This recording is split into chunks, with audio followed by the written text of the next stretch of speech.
So India versus south Africa की one day series चल रही है और इंडिया दूसरा वनडे हार चुका है।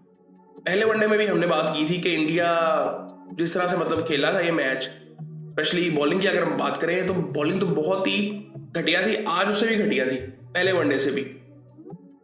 मतलब ये पिच जो थी, इवन इस पिच में अभी रन और ज्यादा थे, ये 400 रन की पिच लग रही थी जिस तरह से ये खेल रहे थे। इवन जब इंडिया भी बैटिंग कर रहा था, इंडिया ने आखिरी 15 ओवर में रन बनाए ही नहीं, मतलब 250 रन थे 35 ओवरों में इनके, तो आखिरी 15 ओवरों में इन्होंने कुछ किया ही नहीं है, 108 रन। सो खैर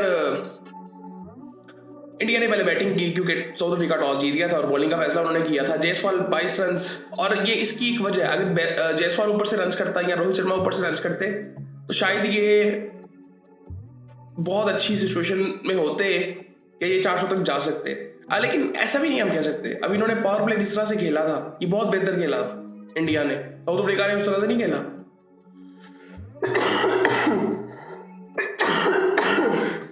सो खैर विराट कोहली ने आज फिर शो कर दिया, गायकवाड ने भी शो कर दिया, अब कोहली का show back to back. So hopefully India के लिए कुछ बेहतर हो ये। लेकिन केएल राहुल ने आज जबरदस्त इनिंग आगे खेली नीचे से। लेकिन उसके बाद क्या, 400 इन्होंने कैसे करना था? आखिरी 15 ओवर में रन्स आए ही नहीं, तकरीबन राउंड अबाउट 110 रन थे बस, मतलब 35 ओवरों में 250 रन है, तो आपको तो 400 की तरफ जाना चाहिए। उसकी वजह यह थी कि इनके पास हार्दिक पांड्या नहीं है। क्यों नहीं है मुझे समझ नहीं आ रही, क्यों नहीं है इनके पास हार्दिक पांड्या। सो ये जो ऑलराउंडर्स की गेम चल रही है, सो वो अगर रिजल्ट उस तरह के मिल ही नहीं रहे, इवन आप इनका अगर पावर प्ले देखें, पावर प्ले इन्होंने बड़ा बेहतर खेला इंडिया ने। साउथ अफ्रीका का देखें, उन्होंने मेरे ख्याल से 60 रन भी नहीं बनाए थे पावर प्ले में। सो खैर इन्होंने 358 रन बना दी और वहां पे बड़े कंफर्टेबल लग रहे थे, लेकिन ये रन कंफर्टेबल थे नहीं। बॉलिंग की अगर थोड़ी सी बात करें साउथ अफ्रीका की, तो 2 आउट किए हैं जी मार्को एंसन ने, एक आउट किया है बर्गर नगीडी ने, और एक रन आउट हुआ था आई थिंक।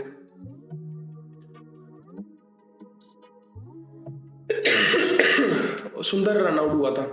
अब अच्छा, यहाँ पे ना एक मेरा सवाल है, और मैं सोच रहा था जब गायकवाड ने शो किया है, तो अब गायकवाड के बारे में अगर देखें तो ठीक है, वो ओपनर था तो वो इस नंबर पे आ गया, लेकिन केएल राहुल भी इस नंबर पे खेल सकता है। खैर अब तो ये खेल रहा है, लेकिन अब वो इस तरह से भी सोच रहे होंगे कि ओपनर है, इसको कितना नीचे लेके जाएं, लेकिन केएल राहुल भी तो ओपनर था, वो हर नंबर पे तकरीबन खेल चुका हुआ मेरे ख्याल से।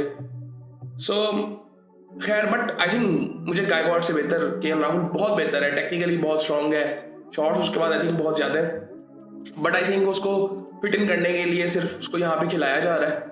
सो खैर उसके बाद अगर थोड़ा सा देखें इंडिया की बॉलिंग और साउथ अफ्रीका की बैटिंग, एडन मार्करम ने 110 रन बनाए। अब ये जिस तरह से खेल रहे थे ना, ये बड़े आराम से जा रहे थे, कामनेस नजर आ रही थी। पहले 10 ओवरों में तकरीबन 60 रन भी नहीं इनके थे, 20 ओवरों में तकरीबन 130 तक पहुंच गए थे। क्विंटन डिकॉक जल्दी आउट हो गया था, 40 रन बबूमा ने बनाए। वो जो स्टेबिलिटी दी ना बबूमा ने उस टाइम पे, वहां से एक बेस बन गई थी जहां पे फिर ये हो सका कि इन्होंने ये फिर चेस कर लिया। उसके बाद ब्रिट्सकी आता है, वो 68 रन चाहिए, तो हर मैच में स्कोर करता है, 50 उसका कंफर्म होता है। फिर उसके बाद ब्रेविस आया। अब ब्रेविस ने आके 34 बॉलों में 54 रन बना दिए, 5 छक्के उसने लगाए, एक चौका लगाया, 160 का स्ट्राइक रेट, और इसको ये कहते हैं टुल्ला है ये। और फिर आईपीएल में भी ये खेलता भी है फिर। सो डिजोर्सी रिटायर्ड हर्ट हो गया था, वरना शायद ये मैच उससे भी जल्दी खत्म होता। अच्छा एक टाइम पे लग भी रहा था, मतलब आखिरी 10 ओवरों में सिर्फ आई थिंक 70 रन भी नहीं रहते थे, उससे भी कम रहते थे। सो एक टाइम पे लग रहा था कि ये शायद 2-3 ओवर पहले आराम से खत्म हो जाएगा, ये तो एंड पे थोड़ा सा वो हुआ, और एंड पे क्या कहते हैं आखिरी ओवर में मैच चला गया। मार्को एंसन आउट हो गया, कॉर्बिन बोश 29 रन उसने बनाए। फिर 15 बॉलों में केशव महाराज साथ था उसके, 14 बॉलों में 10 रन, तो बड़े आराम से इन्होंने 362 रन बना लिए और 4 बॉलें पहले मैच को खत्म कर दिया। बॉलिंग की अगर बात करें तो अर्शदीप सिंह 10 ओवरों में 54 रन 2 आउट, हर्षित राणा 10 ओवरों में 70 रन 1 आउट, प्रसिद्ध Krishna 8.2 overs 85 run 2 out, Washington सुंदर 4 ओवरों में 28 रन। तो भाई ये खेल क्यों रहा है फिर? इसने पिछले मैच में मेरे ख्याल से ओवर किए ही नहीं। अब ये देखे ना, ये इसकी कोई सेंस ही नहीं बन रही। या तो प्रॉपर बैट्समैन खिला लो फिर, या तो प्रॉपर कोई बॉलर खिला लो फिर। आई थिंक इसकी जगह पे हार्दिक पांड्या को फिर होना चाहिए अगर आपने ऐसी पिचेस पे खेलना है। और 4 ओवर उसने किए हैं सिर्फ। जडेजा ने 7 ओवरों में 41 रन, कुलदीप ने 10 ओवरों में 78 रन।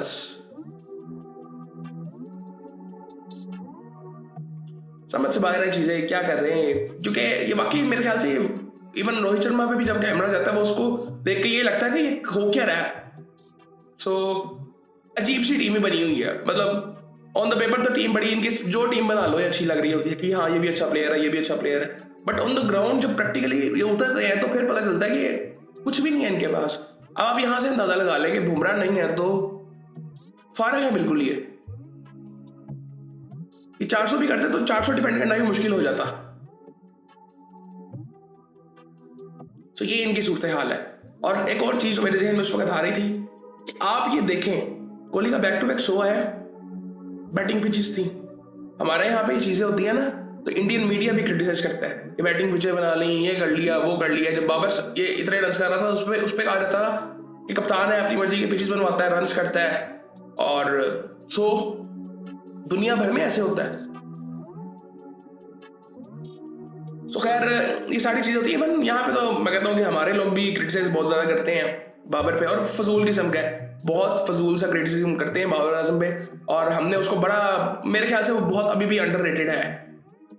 ये जो मीडिया पे बैठते हैं आगे लोग, आई डोंट थिंक सो। सिर्फ वो उनको देख के ही लगता है, मुझे कई दफा अजीब सा भी लगता है, वो इसलिए अजीब सा लगता है। और उन्होंने किसी ना किसी लेवल पे ना पाकिस्तान को रिप्रेजेंट किया हुआ है। वो लोग जब इस तरह की बातें करते हैं ना तो और ज्यादा अजीब सा लगता है। अब मुझे नाम है अभी तो नहीं मैं लेना चाहता किसी का नाम भी, लेकिन बहुत अजीब सा लगता है। ठीक है, आपको कोई मसला है तो आप बात ही ना करो।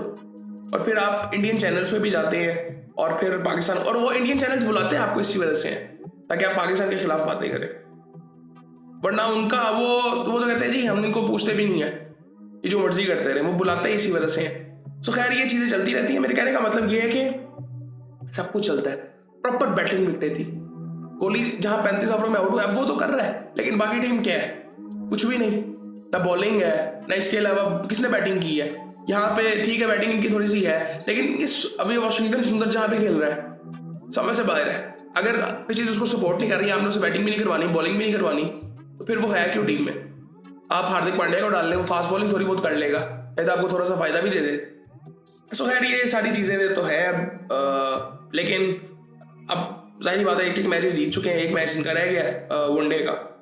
सो देखते हैं वो भी अच्छा मैच होगा और बहुत ज्यादा चांस है कि अब मेरे ख्याल से थोड़ा शायद पिचेस को थोड़ा सा चेंज करें, स्पिन ट्रैक्स की तरफ जाएं अब। सो खैर ये सूरत हाल थी जी। और पाकिस्तान क्रिकेट में काफ़ी बातें चल रही हैं PSL को लेके, इस तरह के प्लेयर्स आ रहे हैं यार। मेरे ख्याल से ज़्यादा इस चीज़ को डिस्कस किया जा रहा है और क्रिटिसाइज किया जा रहा है। ये दुनिया भर में ये चीज़ें होती हैं।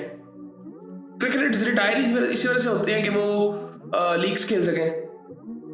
और आप ये बात कर रहे हो, ये आई थिंक इतना ज़्यादा नहीं क्रिटिसाइज करना चाहिए। तो बात यही है ना, फिर या तो फिर इसका हल इस तरह से ढूंढा जाए कि आप कहें कि जी आप बहुत पैसे दे दें, आप IPL से ज़्यादा पैसे दे दें तो IPL छोड़ के सारे आ जाएंगे सारे। आप इस चीज़ के भी पैसे दे देंगे ना कि ठीक है 1 महीना इधर तो खेलना है, लेकिन 1 महीना पहले इधर आना है और 1 महीना बाद यहाँ से जाना है, और पैसे हम उससे ज़्यादा देंगे, फिर भी आ जाएंगे। बट ये चीज़ें पॉसिबल नहीं है ना।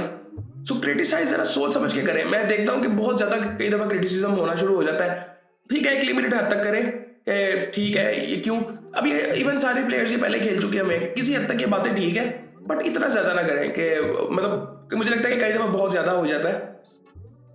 सो बाकी आई थिंक ये चीज़ें चल रही हैं, लेकिन मुझे लगा नहीं कि मुझे इसके बारे में कुछ ऐसी बात करनी चाहिए। एक प्लेयर्स के बारे में जिस तरह देखा जा रहा है कि जी वो एक प्लेयर आ रहा है, वहाँ से वो एक आ रहा है, क्यों आ रहा है, इतना ज़्यादा ना सोचें। ये जब PSL शुरू होगा ना तो ये सारा कुछ डब्बे में बंद हो जाएगा और वो सब इंजॉय कर रहे होंगे PSL को, और मज़ा आता है PSL का। बड़ी सीधी सी बात है, कंपेटिटिव क्रिकेट होती है, बॉलिंग वहाँ पे बहुत अच्छी है, कोई मुकाबला नहीं है बॉलिंग का। और PSL हमेशा से ऐसे रहा है कि सीनियर प्लेयर्स और बहुत यंग प्लेयर्स, रॉ टैलेंट बिल्कुल वहाँ से फिर निकलता है और वहाँ से प्लेयर्स निकले हैं जो दुनिया भर को मिले हैं। बहुत सी मिसालें हैं, डेविड मिलान की मिसाल है, टिम डेविड वहाँ से लाइमलाइट में आया था, आप उसकी ले लें। ब्रूक को देख लें आप, उसने शो किया था वहाँ पे, तो वो आया था वहाँ पे। उसके बाद ये सॉल्ट जो था इंग्लैंड का, उसके बाद अब आप इसको देखें, क्या नाम है इसका, अभी रिसेंटली एक खेला था यार, ऑस्ट्रेलिया से एक और खेला था अभी रिसेंटली, वो भी प्लेयर्स, तो बहुत से ऐसे प्लेयर्स हैं जो कि बाद में वो लाइमलाइट में आया और अपनी इंटरनेशनल जो उनकी नेशनल टीम्स हैं वहाँ से वो खेले हैं। सो ये सारा कुछ यहाँ से निकलता रहा है। आईपीएल में ऐसे नहीं होता, वो अपने क्रिकेट को बेहतर करने के लिए वो दुनिया क्रिकेट को तबाह कर देते हैं। वेस्ट इंडीज है आपके सामने एक मिसाल है, तबाह हो चुकी है वेस्ट इंडीज क्रिकेट। वो साफ साफ कहते हैं कि जी हमने नहीं खेलना, हमने आईपीएल खेलना, तो वो तबाह हो चुकी है। अभी आजकल IL T20 वगैरह चल रहे हैं, फजूल। कल परसों आई थिंक पहला मैच मैं देख रहा था, मुझे कोई मजा नहीं आ रहा था, ना कोई देखने आता है, टीवी में पता नहीं कौन देखता है।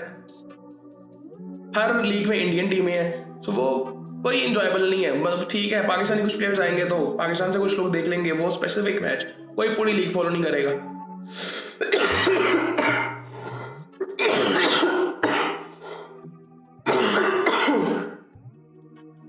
सो ये सूरत हाल है जी। और बाकी आई थिंक ये चीज़ें चल रही हैं, लेकिन ऐसी कोई चीज़ें नहीं थी जिसके बारे में बात की जा सकती थी। अभी BBL शुरू होगा, सो वो बड़ा इंटरेस्टिंग होगा, क्योंकि इसमें पाकिस्तानी प्लेयर्स ऐसे हैं कि जिनकी वजह से लोग क्रिकेट देखते हैं। बाबर है, शाहीन है, रिजवान है, I think may be Haris Rauf भी शायद है। टोटल 5 प्लेयर्स आए थे, लेकिन एक बीच में एक सीरीज आ रही है श्रीलंका में, जो अब जाके हमने खेलनी है 3 T20 इसकी। अब वो पता नहीं कैसे है, क्योंकि अभी BBL पड़ा होगा उसके बाद भी, तो मेरे ख्याल से या तो वो प्लेयर्स आके वापस आएंगे, पता नहीं अब। लेकिन ये थोड़ा सा देखना चाहिए था, आई थिंक BBL पूरा खेलना चाहिए था इन प्लेयर्स को। मे बी इनको ऐसे कर दिया जाए कि ये खेलते रहे, लेकिन IL T20 में भी हमारी प्लेयर्स खेल रहे हैं काफ़ी ज़्यादा, सो BBL में भी होंगे, बांग्लादेश की लीग में। श्रीलंका वाली भी पता नहीं अभी होनी है कि नहीं होनी।